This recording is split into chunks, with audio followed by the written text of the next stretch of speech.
Olá, sejam bem-vindos à sexta edição do Bate-Papo com a PMC. Este que é o seu podcast favorito sobre as tendências de Corporate Real Estate e as novidades que nós temos no setor. Para essa sexta edição, nós trouxemos o Joab Ataide, analista de processos BNDU aqui na PMC. Nós vamos falar sobre ativos, bens não de uso e como a gente pode reduzir riscos patrimoniais das empresas relacionados a esses ativos. Joab, seja muito bem-vindo. Legal, Regis, obrigado pela oportunidade de conversar. Então é sempre um prazer falar sobre real estate, ainda mais aplicado aos imóveis não de uso. Legal, maravilha. Isso eu gosto muito dessa temática, Joab. Quando a gente está falando em permits, a gente foca muito na legalização. Só que o universo de regularização é um universo totalmente diferente, né? Então, para começar esse nosso bate-papo, eu gostaria de perguntar para você o que são esses bens não de uso, esses imóveis não bem de uso que as empresas possuem. Legal, Regis. Então, de maneira simplificada, os bens não de uso, os imóveis BNDU, eles são ativos imobiliários que eles não estão vinculados diretamente à operação principal de uma empresa. Então, pensa comigo um banco cuja principal atividade são ali agências que se estabelecem para atender a população. Os bens não de uso que fazem parte do ativo imobiliário daquela empresa, eles não estão sendo utilizados para a operação dela, ou seja, para agências.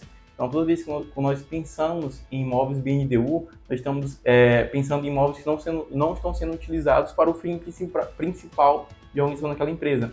Então, pensamos ali em imóveis ociosos, galpões que não estão sendo utilizados e muitas das vezes também imóveis que foram recebidos em garantia em processo de operação de crédito. Então, de maneira geral, esses seriam os famosos imóveis BNDU.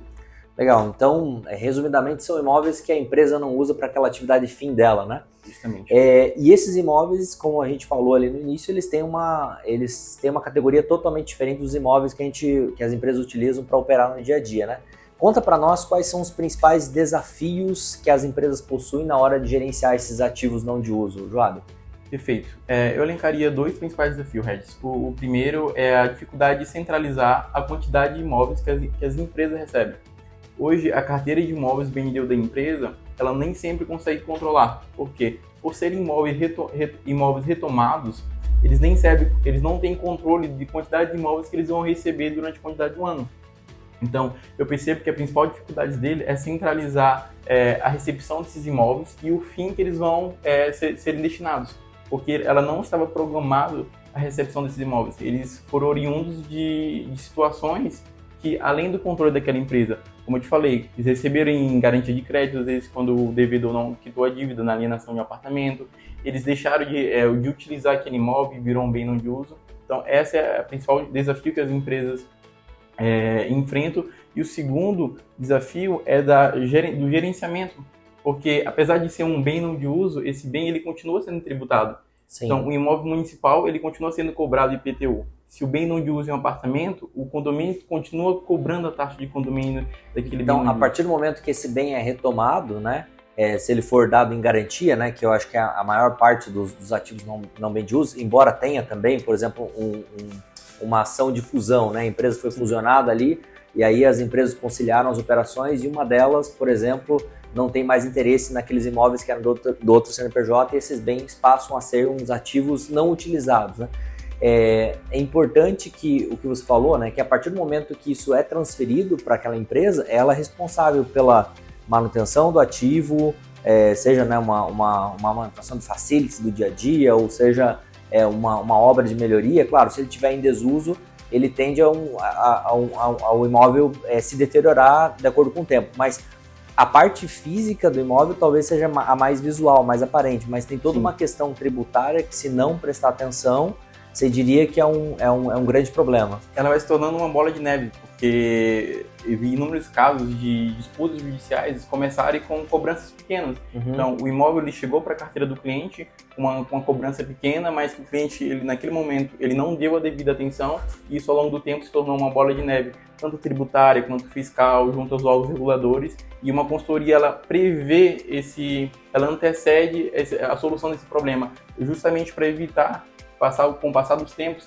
ele se cria esse problema que poderia ser solucionado muito antes assim que já vislumbrados, Sim. digamos assim. E tu acha que tudo que você gerencia de forma preditiva, né, seja um imposto, uma taxa que você vai pagar um valor menor, né? Totalmente. Você tem um desconto para pagar em taxa única, por exemplo, um IPTU, né? Sim. E aí se você não paga naquele momento, você vai ter juros e mora sobre aquela taxa, né? Justamente. O principal desafio que eu vejo é que a cobrança ela começa de maneira ali na prefeitura cobrando, depois se torna um valor bastante excessivo, depois o cliente já é protestado. Então uma cobrança que era apenas do imposto, vou ter que pagar o imposto, os juros também o cancelamento daquele protesto, que era apenas uma dívida se tornou em 3 e vai se ramificando em outras demais, né? Então a importância é justamente como você falou, prever isso para solucionar problemas que poderiam totalmente ser evitados se houvesse ali uma consultoria especializada em precaver esse tipo de situação. Legal, interessante. E Joab, conta para nós como uma consultoria imobiliária, seja PMC ou qualquer outra especializada nessa temática, pode ajudar o cliente na hora de regularizar esses ativos até esse imóvel não ser mais um bem não de uso, né? Desde que ele passe a ser de uso por aquele cliente, né? Aquela empresa, ou até então ele faça uma operação de venda, de locação ou até doação do ativo, né? Perfeito, Regis. Acredito que a principal atividade que a consultoria exerce nesse tipo de situação é tanto relacionada à regularização quanto à alienação desse imóvel. Geralmente o cliente já chega para nós tentando solucionar o problema da alienação, ou seja, ele quer tornar aquele passivo imobiliário ativo, ele quer reduzir os custos que aquele bem está trazendo para a empresa dele e quer já gerar receita. Então ele quer vender esse imóvel em leilão, fazer processo de locação. No entanto, a consultoria ela tem um passo anterior, que é o processo de regularização. Muitas empresas elas não têm internamente pessoas que responsáveis por todo o diagnóstico estratégico desse imóvel. Então, antes nós pensarmos na definição da estratégia de qual o fim aquele imóvel, se vai ser para venda, alienação, a consultoria ela faz um diagnóstico do imóvel. Então, ela vai ver as licenças que estão sobre aquele imóvel, se tem algum tipo de pendência judicial, disputa judicial, se os registros, se as averbações que no cartório de registro de imóveis estão em dias. Então, primeiro, a consultoria ela ajuda a solucionar os problemas da documentação, regularização, ou seja, ela vai entregar aquele imóvel livre, desembaraçado de qualquer tipo de ônus, disputa judicial, e posteriormente ela vai ajudar também a definir estratégias para qual fim o cliente pode usar, para que esse passivo imobiliário comece agora a gerar receita para aquela empresa. Então, primeiro nós começamos na regularização, posteriormente nós ajudamos o cliente em definir a melhor estratégia para aquele ativo começar a gerar lucros para ela. Entendi. Ele passa então a ser um passivo imobiliário que só gera custos e ele vai gerar uma fonte de receita, seja uma operação de venda ou seja uma operação de locação, né? Justamente. É interessante observar que eu noto diferença entre os dois públicos, né? Quando a gente está falando um bem BNDU de uma empresa com operação financeira, que ela retoma de forma constante, eu gostei muito do desafio que você falou, que não há previsibilidade, né, João? Pode entrar dependendo de como estiver a economia, então a taxa de juros está mais alta ou mais problemas econômicos, os clientes tendem a ser mais inadimplentes e vêm mais imóveis e aí você precisa gerenciá-los, né? Então tem uma previsão como, por exemplo, tem um cliente de varejo, ele sabe que tem 200 unidades e vai crescer 20 unidades por ano, 10%, você consegue fazer uma administração mais orgânica, né? O BNDU do dia para a noite pode vir um monte de imóvel para você fazer a regularização. Aí, fechando minha pergunta, a diferença, então, um imóvel, uma empresa que ele tem isso por o objetivo, né, de fazer com que aqueles imóveis sejam desembaraçados o mais rápido possível para uma eventual comercialização ou alguma operação de locação, e daquelas empresas que recebem já um passivo, seja de uma compra de uma outra companhia, eles tendem a ser mais letárgicos do que os bancos que eles, por essência, eles sabem que aquele ativo ele precisa ser desmobilizado o mais rápido possível e gerar receita. Você vê essa diferença entre esses dois perfis de empresas? A diferença significativa que eu apontaria é o prazo que aquele imóvel vai gerar para reduzir custos operacionais. Uma empresa que se preocupa em direcionar esse imóvel para um uso de uma maneira mais efetiva, ele vai direcionar esse bem não de uso para algum ativo imobiliário, ele tende a ganhar mais. Uma empresa que retarda esse processo, ela não retarda apenas o direcionamento daquele imóvel, mas também ela retarda o seu processo de expansão. Sim. O BNDES, querendo ou não, ele é um grande, digamos, é uma peça fundamental para empresas que pretendem se expandir. Por quê? Porque a partir do momento que você começa a gerenciar grandes imóveis não de uso e você demora a tornar esses imóveis ativos imobiliários, você retarda o processo de expansão. Porque enquanto o tempo que você gastaria pensando em como expandir a sua empresa, pensando em como realocar recursos para que ela possa se expandir, você está gerando encargos tributários Sim. desnecessários e, logicamente, retardando o processo de expansão. Sim. Então, eu acredito que uma empresa que pensa em se expandir, ela tem que se preocupar com a gestão desses imóveis não de uso. Interessante. E me ocorreu agora, tem muitas empresas que elas têm imóvel não de uso característico de uma retomada ou de uma fusão, recebeu esses imóveis, mas a gente também tem uma questão bem interessante que o custo do metro quadrado operacional é umas fontes de custo maior de qualquer empresa, né? O metro quadrado custa caro, seja para um Sim. office, para um galpão, e tem muitas empresas que têm espaços subutilizados, né? Por exemplo, a empresa tem lá uma operação de office que tem lá 5 mil metros quadrados de área construída e está utilizando 2, aí está com esse espaço ocioso, esses 3 mil metros quadrados que poderia ser objeto de uma sublocação. Sim. Ou de um desmembramento em matrícula, se não forem unidades desmembradas, e possibilitar uma venda desse ativo e ter encargos menores até de impostos, né, que são Sim. recorrentes, e até mesmo de manutenção, né, porque o espaço fechado ele demanda manutenção. E aí, já puxando o gancho de espaço fechado, eu gostaria de dar um zoom in na nossa conversa agora, para a gente falar de uma categoria de ativos, bens não de uso, que é muito importante, que passou uma série de mudanças de regularização nos últimos anos. E aí eu estou falando de imóveis rurais, né? Fala um pouquinho para nós desse desafio, especificamente sobre imóveis rurais, sobre essa nova mudança de legislação, essa necessidade de fazer uma declaração de imposto territorial, rural. Conta um pouquinho para nós desses desafios, Joab. Legal, Regis. O gerenciamento de imóveis não de uso já é um desafio por si só. Mas você gerenciar imóvel não de uso, imóvel rural, ele é um desafio ainda maior. Por quê? Porque os imóveis rurais, eles são geridos por leis específicas.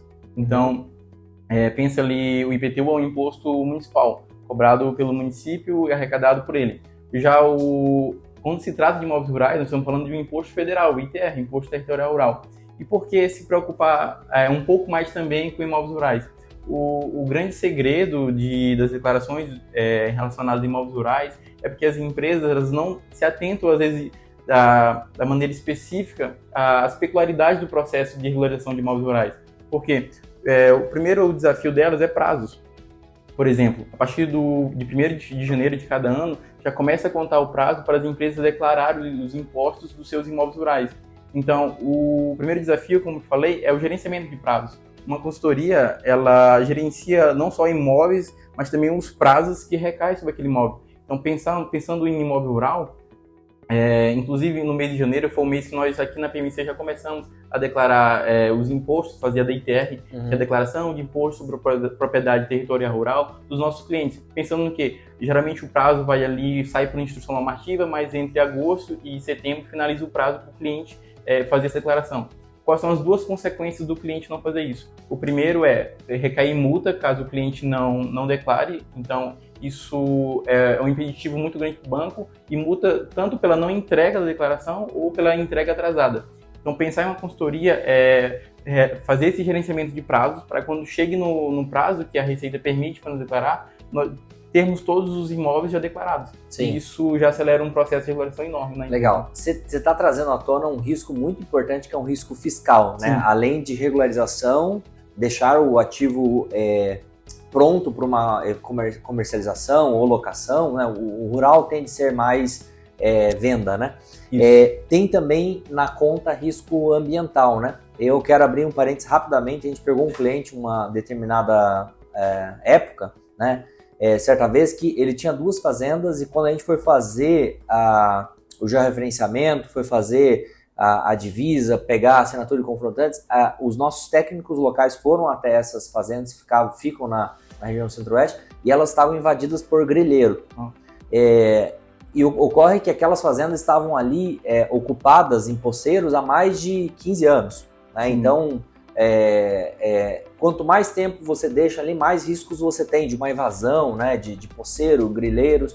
e até um passivo ambiental, que é onde eu queria chegar na minha pergunta. Então, além do risco fiscal, é correto afirmar que uma propriedade rural que é bem não de uso de uma empresa, se ela não se atentar para fazer essa gestão, ela pode ser passível de penalidades ambientais, independente se é ela que está ocasionando um dano ambiental ou não naquela propriedade, uma vez que ela é titular da propriedade, né, João? Sem dúvida, perfeito. No momento de fiscalização, ela não vai olhar para quem está na posse daquele imóvel, mas sim no proprietário de direito. Então, caso o cliente tenha um imóvel não bem de uso que não realiza o gerenciamento, independente se ele está na posse ou não daquele imóvel rural, ele é o titular por direito. Então, ele responde por todos os encargos e penalidades da lei. Então, nós devemos pensar sempre em imóvel rural duas possibilidades. A primeira são as áreas de preservação permanentes, que às vezes o cliente ele tem um imóvel rural que está dentro de uma área de preservação permanente, mas ele não tem conhecimento. Então, isso é um perigo. Por quê? Porque as áreas de preservação permanente, ela possuem uma gestão de cuidado especiais em relação a outros imóveis rurais. Então, existe uma série de burocracias que às vezes o cliente não tem conhecimento, mas ele tem que seguir.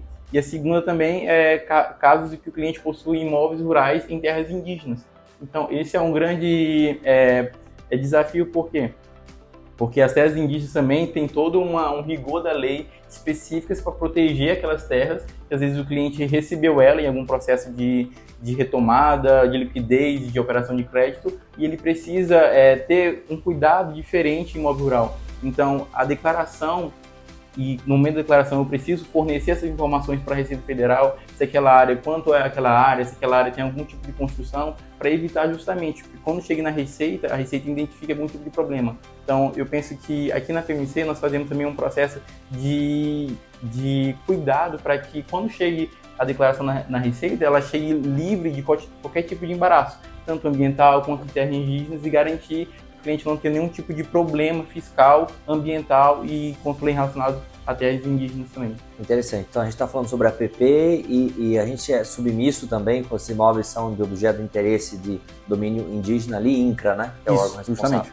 Legal, bacana. Agora um bloco novo, o temido ITBI, né? E a isenção. Então, volta e meia eu vejo você que é especializado nessa matéria, sempre está solicitando, protocolando um pedido de isenção do ITBI. O que é esse tal do ITBI e quais são as possibilidades de isenção, se for uma reorganização societária ali, como que a gente consegue atuar nesse sentido, prestando consultoria para clientes aí que precisam? Legal, Raiz. Pensando no B2B, é normal que as empresas elas passem por processo de reorganizações societárias. Então, é um processo comum dentro das empresas elas se reorganizarem societariamente. O grande desafio é entender as peculiaridades desse processo. O ITBI, o Imposto sobre Transmissão de Bens Imóveis, ele é um imposto cobrado municipalmente quando há uma transição de venda entre um comprador e um vendedor. O processo de organização societária, ele nem sempre se configura de uma forma onerosa, ou seja, não houve uma troca comercial ali em que uma empresa vendeu e outra comprou de forma onerosa. E é importante falar isso por quê? Porque a depender do tipo de configuração que se aplique à isenção, nós vamos precisar de documentações diferentes. A prefeitura municipal, ela nem sempre, ainda mais pensando no Brasil, um território tão extenso, existem legislações municipais que você vai demandar documentações diferentes. E o cliente ele precisa estar atento a isso, e a consultoria faz esse processo de filtragem entre as legislações municipais para garantir que aquele imposto seja devidamente isentado, porque é uma previsão constitucional, não só municipal, para que ele evite um custo desnecessário de você pagar um imposto que a lei está te isentando de não pagar. Então, embora tenha uma legislação federal que verte sobre esse tema, é necessário se atentar às especificidades locais, até porque cada município vai ter ali sua legislação e pode solicitar acostar documentos diferentes de cada municipalidade, vai definir ali os documentos necessários, né? Justamente, a gente trabalha sempre a Constituição, a nossa lei máxima, no entanto, a gente está atento às leis municipais. Por quê? Porque o município ele obedece à Constituição também, as leis municipais, no entanto, pode ter algumas peculiaridades daquele município, pode solicitar geralmente documentações adicionais. Aí você falou na pergunta anterior sobre os processos, existem vários processos que podem caracterizar a isenção de ITBI, como fusão, incorporação, cisão. Então, a depender de qual processo aconteceu, e nem sempre o cliente vai saber como ocasionou, por serem reorganizações societárias muito antigas, qual foi o processo que ocasionou, e então como solicitar. a consultoria ela faz esse papel, até mesmo de identificar qual foi o processo naquele ano que aconteceu, por meio de análise documental, por meio de pesquisas nas juntas comerciais, para entender qual o processo eu vou solucionar na prefeitura. Às vezes o cliente pode estar sim, ele pode ser sim isento, mas se ele solicitar isenção numa operação que não aconteceu de fato, esse imposto vai ser negado. E aí, para fazer todo o reprocesso, isso vai demandar um prazo ainda mais extenso, poderia ser evitado com uma simples análise, simples que eu falo pelo tempo e pela precaução que faz documental e pelo estudo da legislação municipal. Interessante. Muitas especificidades, né? Sempre. E como nós falamos, né, Joab, essa temática de imóveis BNDU tem uma vasta seção de análise, né? E agora a gente vai entrar numa bem importante, imóveis da União, né? Se eventualmente o cliente ele possui, né, a empresa possui ali um imóvel que seja BNDU e ele é um imóvel da União, o que ele tem que fazer, o que é um imóvel da União e quais são os riscos que isso pode representar se não regularizados? Perfeito. Os imóveis da União, quando o cliente recebe um processo de retomada e torna-se um imóvel BNDU, eles são imóveis que foram tombados como patrimônio histórico da União, ou seja, toda e qualquer responsabilidade que o cliente tem sobre aquele imóvel, ele não é gerido apenas pelas leis municipais, estaduais, mas agora tem uma lei federal que o tombou e considerou aquele imóvel como patrimônio histórico e que eu preciso me atentar para fazer todo e qualquer tipo de processo, seja construções naquele imóvel, seja processo de compra e venda. Por quê? Porque agora o órgão federal ele vai fiscalizar se aquele imóvel que foi tombado como um bem, um patrimônio histórico, ele está sendo zelado, ele está sendo cuidado, e caso assim não esteja sendo feito, ele com certeza vai ser responsabilizado. Então o órgão ele tem uma fiscalização bastante ferrenha. Nós tivemos um caso recentemente no Brasil, em que uma igreja, o teto de uma igreja que foi tombada com um patrimônio histórico desabou.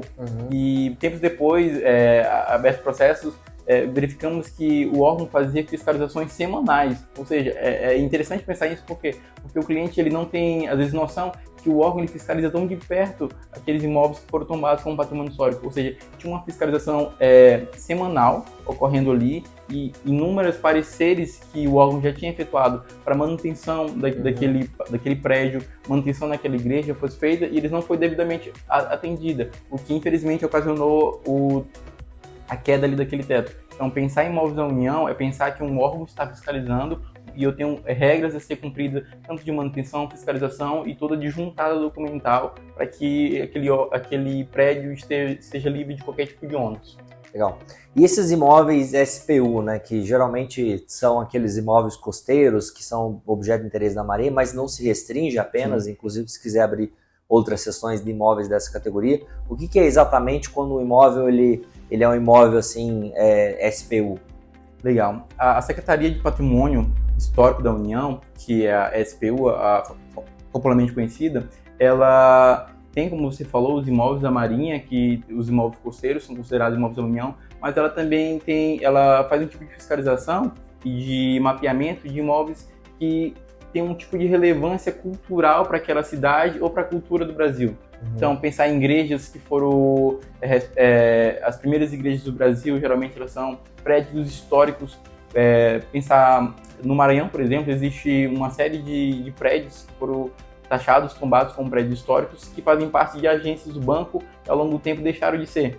Mas esses prédios, apesar de não serem mais bens de uso daquele banco, eles nem por isso devem deixar de ser patrimônio histórico. Ou seja, o banco ele tem uma responsabilidade de manutenção da estrutura física daquele prédio, para que ele não se perca. A arquitetura, tem uma arquitetura que foi antiga e que se preserva, às vezes, peças que estão lá e que foram feitas ali desde a época da colonização do Brasil. Então, o cliente ele tem um imóvel ali que tem uma importância não só para ele, mas para a cultura e para a manutenção da cultura. Então, a SPU ela faz esse tipo de gerenciamento, tanto os imóveis da Marinha quanto os imóveis que são taxados como históricos. Interessante. Para quem não conhece, a título de curiosidade, o Joab é maranhense. Eu já estive em São Luís um dia para provar. Estive na prefeitura ali, que na época, não sei se permanece, na Cidade Velha, né? Então, uma cidade bem histórica, né? Aquele recorte da cidade são, de fato, os prédios bem históricos. Sim. E era justamente a aprovação do imóvel que tinha características de preservação e o cliente, à época, queria fazer algumas modificações e aí, se demanda de uma agenda, reuniões, até embates, né, que tem muita coisa que não tem em legislação. Na época até era uma discussão sobre, isso em meados de 2014, talvez, 2015, e na época tinha uma legislação muito específica, Joab, sobre agências bancárias terem porta giratória detectora de metais, né? Só que ela era o primeiro modelo de agência sem o numerário, né? Sem a bateria de caixa. Portanto, aquela instituição que a gente representava à época estava tentando tirar a porta giratória, porque não fazia sentido. Se você não tem numerário, você não precisa defender, né, os ativos ali. Só que isso não tem legislação, e isso tem muito na nossa área, né? Coisas que são inéditas e a gente precisa protocolar, ter boa argumentação, né? Muitas vezes você não tem nem jurisprudência, que você está sendo o primeiro, você está sendo vanguardista em trazer aquele tema a dizer para o agente público, olha, eu não vou ter dinheiro numa agência bancária. Mas como que isso vai funcionar? Daí você tem que explicar até ter uma aprovação e a gente obteve êxito nesse business case aí, e aí o cliente poupou muitos metros quadrados, que a porta giratória você tem que ter uma área de recuo ali, você desperdiça bons metros ali de layout. Muito interessante e foi um prazer conhecer a tua cidade lá. Não sei se você é naturalmente de São Luís, sim, mas foi bem legal ter conhecido ali, embora negócios. Legal. Eu nasci no interior do Maranhão, mas morei ali cerca de 3 a 4 anos em São Luís. E legal você falando isso, porque São Luís possui um centro histórico. O centro histórico São Luís foi colonizado pelos franceses, então ela possui ali um centro histórico vasto, tanto de arquitetura, como ela carrega ainda muito da cultura francesa ali, e aquele centro histórico, ele é sede de vários bancos, não só de bancos como empresa.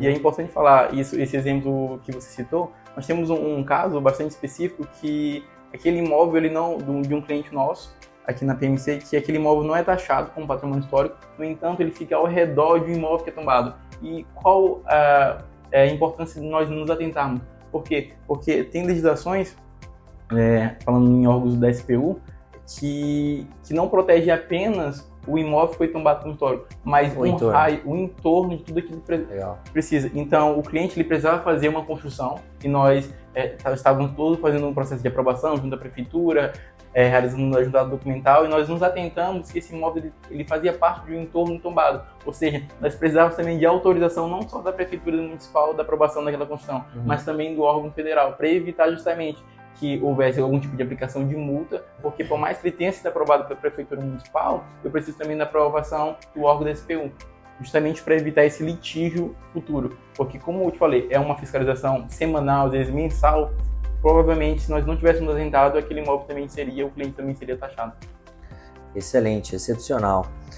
Joab, se continuássemos aqui, nós teríamos umas 2, 3 horas de assunto, né? A gente tem um limite de episódio. Inclusive, a gente falou um pouquinho agora sobre imóvel histórico. Você que não assistiu, assista a edição 5. Nós falamos com a Andressa Cozan e teve bastante discussão sobre imóveis tombados, né? Foi muito bom o episódio também. E com isso nós finalizamos a nossa 6ª edição. Foi muito bom conversar contigo, espero tê-lo de volta, porque é uma temática muito extensa, né? Então a gente consegue fazer outros recortes, e gostaria de agradecê-lo e deixar um espaço também para você agradecer os nossos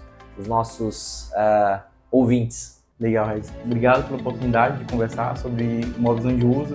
Em 30 minutos a gente não consegue detalhar sempre os detalhes, os pormenores do processo, mas estamos aqui disponível tanto na PMC quanto eu também nas minhas redes sociais, para caso precise a gente poder conversar um pouco mais. Legal, maravilha. Agradecemos você que chegou até aqui em mais esse episódio do Bate-Papo com a PMC. Você que curtiu, né, a nossa conversa aqui, curta, compartilhe o nosso conteúdo e até a próxima edição. Um abraço.